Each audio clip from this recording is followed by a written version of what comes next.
ইব্রাহিম ভাই, বর্তমান চলমান যে কোটা আন্দোলন চলতেছে, যদি এই বিষয়ে আপনি কিছু কথা বলতেন।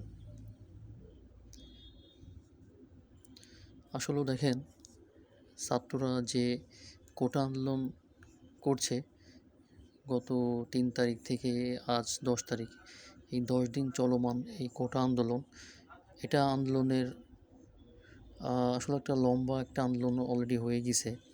কিন্তু সরকার তার মতামত থেকে এখনও এক বিন্দু সরে আসেন নাই।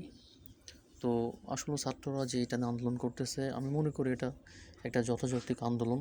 এই আন্দোলনের একটা ভালো সুরাহা করা উচিত, কারণ যেহেতু এই আন্দোলনের টাইম অনেক দিন হয়ে গিয়েছে, তারা আস্তে আস্তে এই কর্মসূচিটা বৃদ্ধি করতেছে। প্রথমে তারা দিয়েছিল 2 ঘন্টা, 4 ঘন্টা, 6 ঘন্টা, এখন একদিন দিয়ে দিচ্ছে।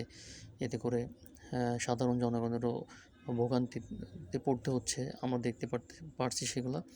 তো সেই দিক বিবেচনা করেও যদি কোটার সংস্কার করা হতো, যে কোটা যেখানে যা আছে এর থেকে তারা তো সংস্কারের দাবি করছে। এর আগেও এটা নিয়ে অনেক আন্দোলন হয়েছে, আমরা দেখেছি 2018 সালেও এটা নিয়ে আন্দোলন হয়েছে, এই কোটা সংস্কারের আন্দোলন।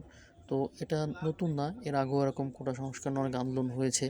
তো আমি মনে করি আমাদের গভর্নমেন্টের পক্ষ থেকে একটা ঘোষণা আসা উচিত, এটার একটা স্থায়ী একটা সমাধান করা উচিত, যে একটা কোটার একটা সংস্কার, ভালো সংস্কার, ভালো একটা ডিসিশনে সরকারের যাওয়া উচিত, আমি যেটা মনে করি।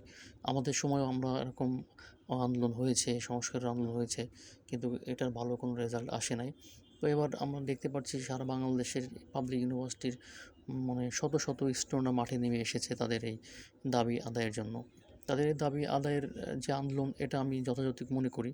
কারণ মুক্তিযুদ্ধ, দেশ স্বাধীন হয়েছে আজ প্রায় 55-60 বছর হতে গেল।